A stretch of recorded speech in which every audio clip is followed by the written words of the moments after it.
ibihe byose.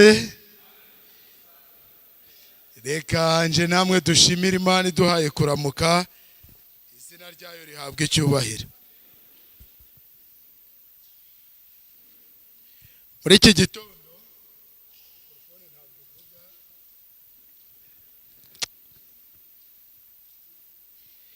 iki gitondo reka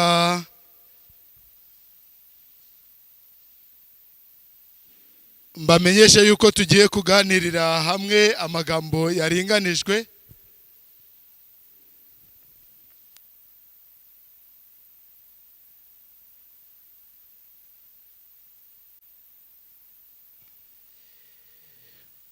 Murakoze. Muri iki gitondo mfite mu biganza igitabo cyitwa Gutinyuka, Gusaba, Ibirenze, kandi nashimye yuko tuganira mu Icyigisho cya 10 gifitanye isano n'Icyigisho cya 5 tumaze icyumweru turi kwiga, nacyo cyagiye kitubwira intwari mu gusenga. Ni icya 5 nibyo? Ni icya 6, intwari mu gusenga. Burya natwe nge namwe dukeneye kuba intwari mu gusenga, ariko muri uku kuba intwari mu gusenga hari amabwiriza agomba kuranga iyo gahunda kugira ngo nayo ikorwe neza kandi mu buryo butuma Imana ihabwa icyubahiro. Niyo mpamvu rero muri iki gitondo nabateguriye amagambo ari muri iki gitabo cyitwa Gutinyuka, Gusaba, Ibirenze. Ni icyigisho cya 10 kitubwira ngo gukomera ku gihe twashize ku ruhande. Gukomera ku gihe twashize ku ruhande. Gufata ibyibanze ukabigira nyambere. Gufata ibyibanze ukabigira nyambere. Bibiliya iratubwira iti, ahubwo mubanze mushaka ubwami bw'Imana no gukiranuka kwayo, nibwo ibyo byose muzabyongererwa. Magambo ari mu butumwa bwiza bwanditswe na Matayo igice cya 6 umurongo wa 33.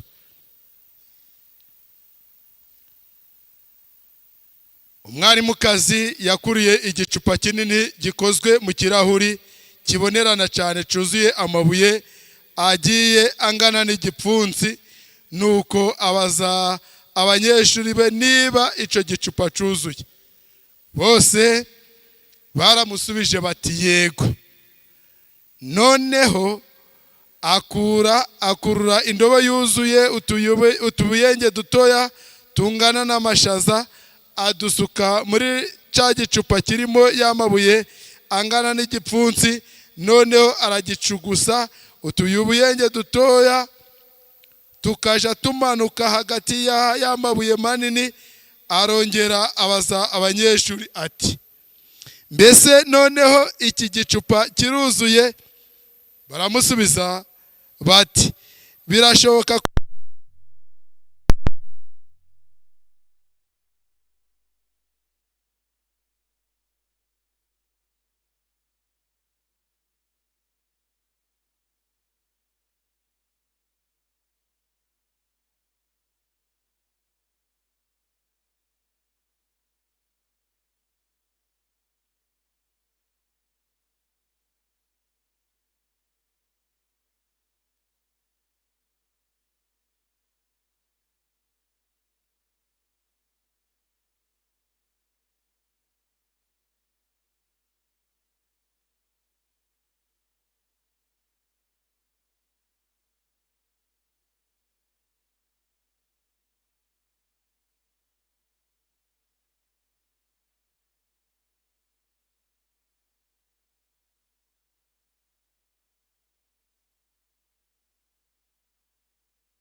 igikuye ku banyambere n'umushikirano tugirana n'Imana, cyangwa se nkuko muri kubivuga nyambere ni Imana, ariko ni icemezo kitagira ikigihungabanya cyo kuba abana b'Imana. Nico kintu gikuye ku banyambere, icemezo kitagira ikigihungabanya cyo kuba umuntu w'Imana. Naho Imana burya nge namwe nubwo tutayigira nyambere, ariko izahora ari iyambere. Yego, kumenyana n'Imana rero nico kintu cy'ingenzi dukwiye kugira nyambere. Uriya mubyeyi arakoze. Niyo mpamvu rero nje namwe reka turebe intambwe 7 dukwiye gutera kugira ngo amasengesho yacu abe akwiriye kandi anoze, ameze neza mu maso y'Imana. Twari turi kumwe ku wa kane w'isabato narabivuze, ariko ubu tugiye kubisesengura. Intambwe ya mbere rero ihuye n'ingingo twigeze kwiga ntafashe mu mutwe, ariko yatubwiraga yuko tugomba kugira ahantu dukwiye gusengera. Intambwe ya mbere rero, shaka ahantu hawe hiherereye uhurira n'Imana. Ubwo hari ubwo ari mu rusengero? Oya, ntabwo ari mu rusengero. Mu rusengero dukwiye kuhaza ibihe byagenwe n'itorero, ariko shaka ahantu hawe hiherereye uhurira n'Imana. Kuko muri Mariko igice cya mbere murongo wa 35 haratubwira ngo nuko mu museke Kristo arabyuka arasohoka aja mu butayu asengerayo. Tuzasanga mu mibereho ya Yesu, ngeze ku page ya 106, tuzasanga mu mibereho ya Yesu yaragiraga nawe ahantu yiherereye asengera. Shaka ahantu yiherereye uhurira n'Imana. Umwanditsi yaranditse ati birafasha kugira ahantu hawe bwite hiherereye aho ushikirana n'Imana buri munsi. Hashobora kuba ya ntebe ukunda cyane iri mu nguni mu cyumba cyawe cyangwa mu cyumba cyawe cy'urwiherero aho ijisho ry'abanyamatsiko ritareba. Umuryango wanje, uyu mwanditsi yahise atubwira inkuru y'abantu bafite umuryango urimo abantu 8. Baba bantu 8 basanze nta buryo bafite bwo kubona ahantu ho gusengera hiherereye, bubaka icyumba kiri ku nzu yabo, ngo buri muntu wese mukuru wo muri uwo muryango aho hantu yahagiraga ahantu yihererana n'Imana. Bigaragare ko ntabwo babujijwe kubona umwanya wiherereye kubera ko bari mu muryango munini, ahubwo n'umuryango munini umuntu ashobora kubonamo ahantu ho kwihererana n'Imana. Shaka rero ahantu hiherereye ho gusengera Imana. Ntambwe ya kabiri, kubera ko hakenewe igihe cyo gusenga, hagomba kubaho intambwe ya kabiri, kwimenyereza umuco wo kuryama ku isaha ikwiriye. Wenda abadivantiste dufite umuco uduhamagarira yuko tugomba kuruhuka amasaha 7-8. Abagore bemerewe amasaha 8, abagabo ni amasaha 7. Bityo bitewe n'imyaka y'ubuto bwacu amasaha agenda atandukana, ariko abagore bahuriye ku masaha 7-8. Bivuze iki? Bivuze ko ntabwo ndinjira ku kuvuga ku nyungu ziboneka mu buzima bw'umuntu usinzira bihagije, cyangwa se kubyo Elina Wati yigeze kuvuga igihe yavugaga ku bitotsi dusinzira mbere ya saa sita z'ijoro, bifite akamaro kangana n'inkubwe 2 z'akamaro k'ibitotsi dusinzira nyuma. Nubwo bimeze bityo, nitudakora gahunda mbere y'igihe ho mu ijoro ribanziriza iryo, bizadukomerera kubyuka ngo tumare igihe turi kumwe n'Imana igitondo gikurikiraho. Kubera ko rero tuzaba twiteguye kuryama dukerewe, hari impamvu zumvikana zishobora gutuma umuntu aja kuryama akerewe, nko kwita ku bana barwaye, kurangiza imirimo ituma uhuza n'igihe cyateganijwe ngo ibe irangiye. Ibi byari bikwiriye kuba ikintu kitari kitezwe aho kuba itegeko. Umuntu akagira gahunda mu kuryama, karyama ku gihe kugira ngo azabyuke ku gihe.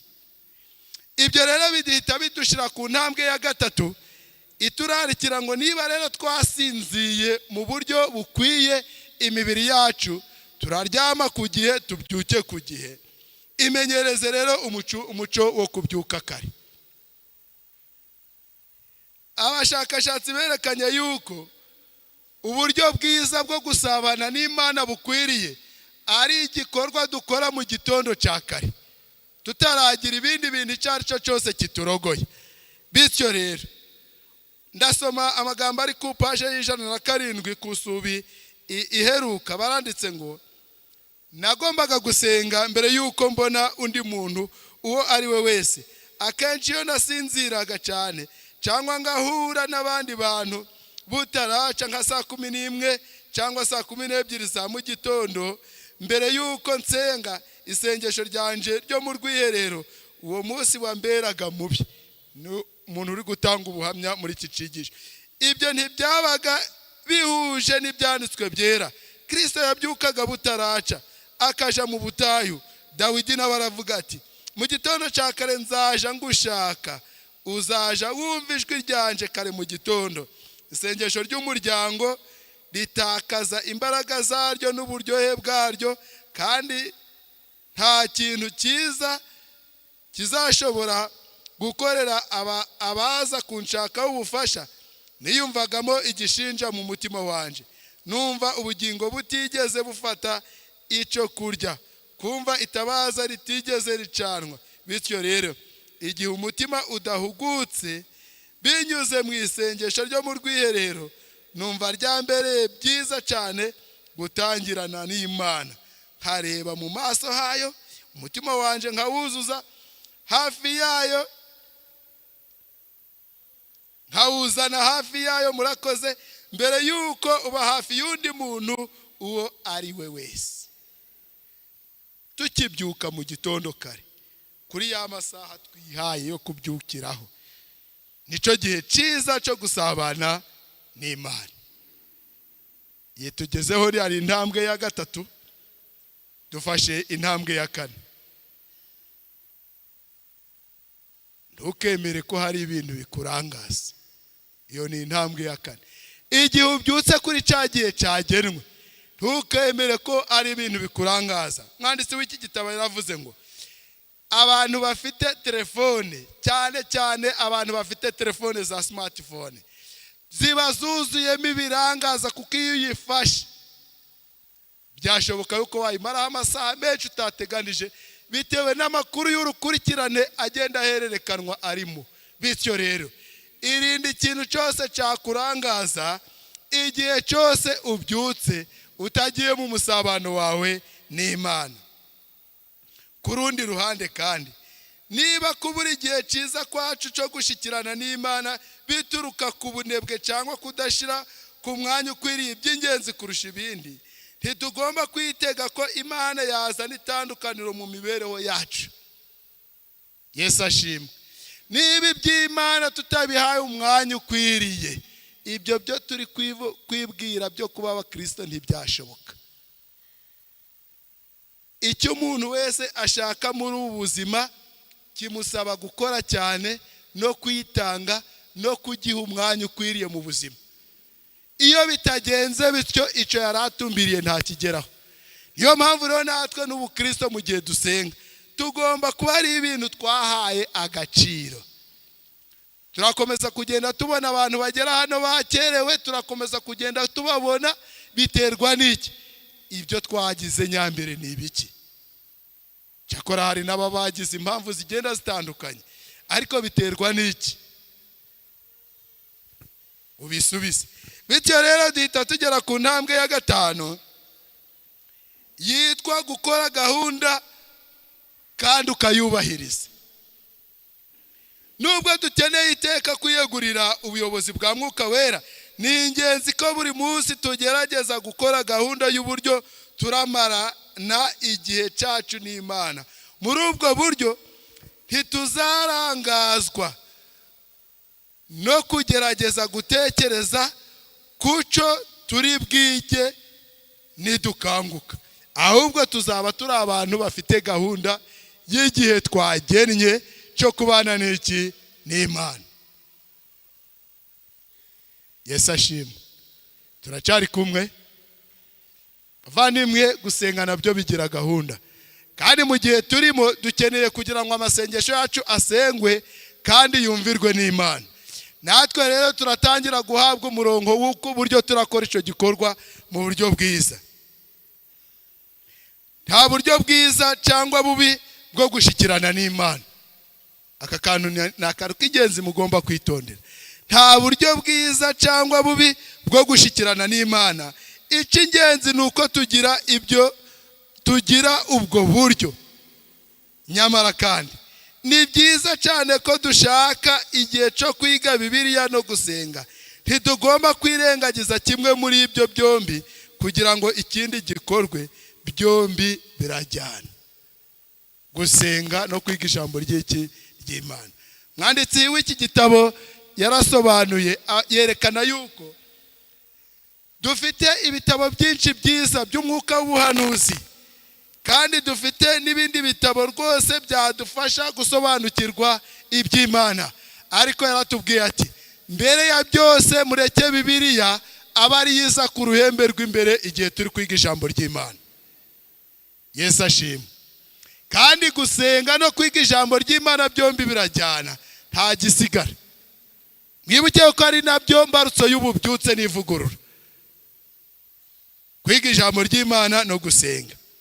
Bityo rero igihe cyose dufashe ijambo ry'Imana tugomba kuzirikana yuko tugiye guhura na nyiraryo, tukariha icyubahiro kirikwiriye. Nibyo rwose nta kintu kibasha gusimbura imbaraga ziri mu ijambo ry'Imana ubwaryo. ngeze ku ipaje 111 kusuba iyo hejuru. Nubwo hanze aha hari uburyo bwo gusenga Imana bwinshi bukunzwe n'abantu, ariko ni ingenzi ko twirinda gutwarwa n'iyo misengero yo muri iki gihe. Bona nubwo byaba umwuka w'ubuhanuzi cyangwa ibindi bijanye no gusenga, imbaraga byaba bifite izo arizo zose, ntidukwiriye kwemera gutwarwa nabyo ngo bituvane mu ijambo ry'Imana nyirizina.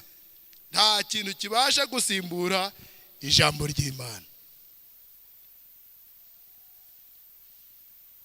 Intambwe ya gatandatu niyo tugezeho, iratubwira ngo erekana kubaha Imana nk'umwami. Erekana kubaha Imana nk'umwami. Kirahangaha kuko ndi hafi gusoza, nongere ntangaze iri tangazo rikurikira. Igihe cyose uje mu rusengero, twongere tubasabe bana b'Imana, telefone ntabwo ari wo mwanya wo gukurikirana. Nta cyigisho tuba dufite kiri muri telefone, ahubwo icyigisho kiba kiri kumwigisha uri imbere. Bibiliya, kwiga Bibiliya, ibitabo by'umwuka w'ubuhanuzi tuba twabizanye, ikaye n'ikaramu tuba twabizanye. Nubwo tumaze kwakira umuco wo kutabikunda no kutabishira mu bikorwa, ariko ni ikaye n'ikaramu kugira ngo isomo ritwunguye, isomo ridufashije turyandike. Bityo rero cyo navugaga, telefone nizibikwe. Kandi ikosa rikomeye rikorwa riri gukorwa n'abantu benshi ni ugufata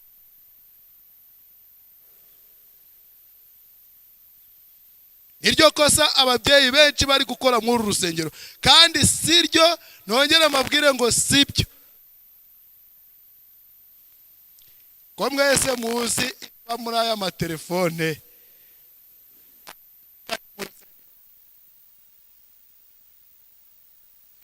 hari ubwo wibwira ngo umwana ntabwo azi telefone, nyamara ubona hari abana bamaze kuzimenyera kuturusha. Bityo rero nongere mbasabe, telefone nizibikwe, zigenerwa umwanya wabyo. Kandi kuba udafite Bibiliya ukambwira ngo iri muri telefone, nacyo ni ikintu gikwiye gukosorwa. Yesu ashimwe. Ubwo telefone zikwiye kuba umwanya mu gihe cyazo, Bibiliya nayo ikaba mu mwanya wayo, kuko ariyo ya mbere mu mibereho yacu y'Ubukristo.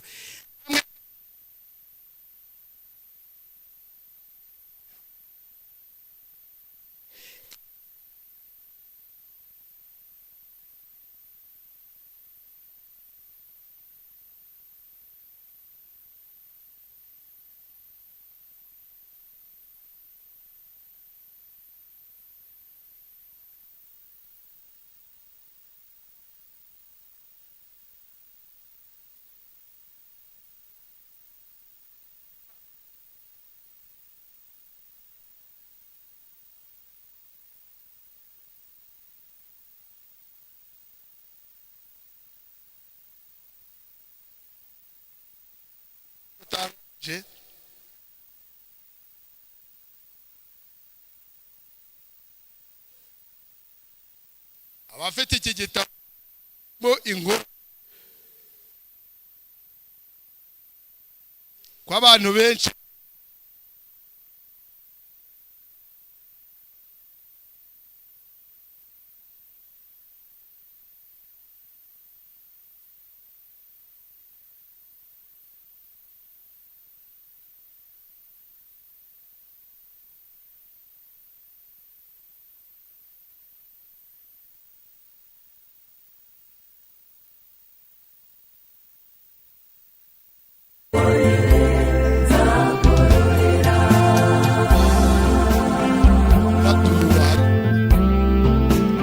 rero turi muri za ntambwe zo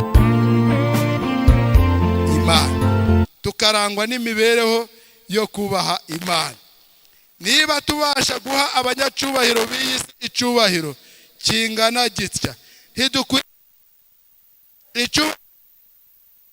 Imana yacu igihe duhuye nawe. Yesu ashimwe.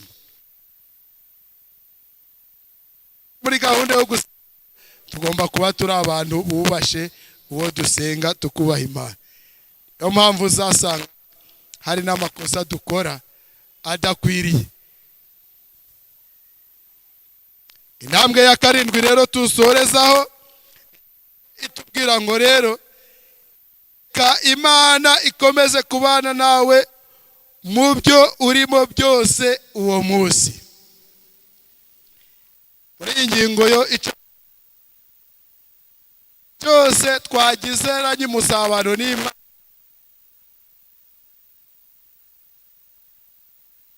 mu masengesho yacu, tumenyereza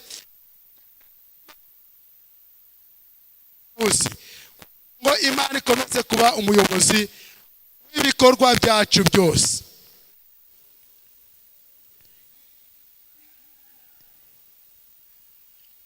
Elina White yabwiye ngo abakuru b'itorero yarababwiye n'abagabura yarababwiye ati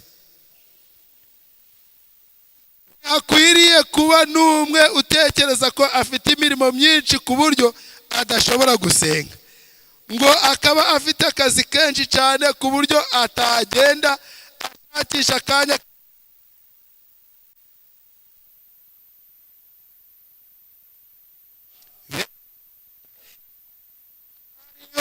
mutezeho byose yonyine. Ntabifite nubahaga Imana, nuba Imana ibijanye nzakomeza kuyubaha. Imana y'amahoro iduhe kuyiringira by'iteka ryose mu izina rya Yesu.